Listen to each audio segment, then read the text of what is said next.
Ayos yan. Sige, Brad. Elias, anong plano mo? Hanggang ngayon, hindi pa rin ako kinakausap nanay.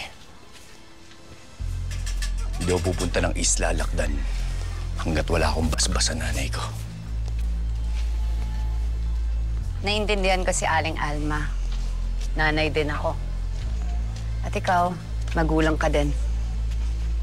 Wala namang mabuting magulang na maghahangad ng masama para sa kanyang anak. Sinimulan ko tong laban na to para sa pamilya ko.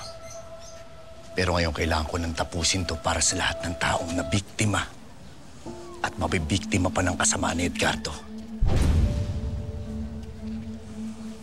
Hindi ko alam kung makakatulong o mas makakagulo sa isip mo. Pero Elias, naiintindihan kita.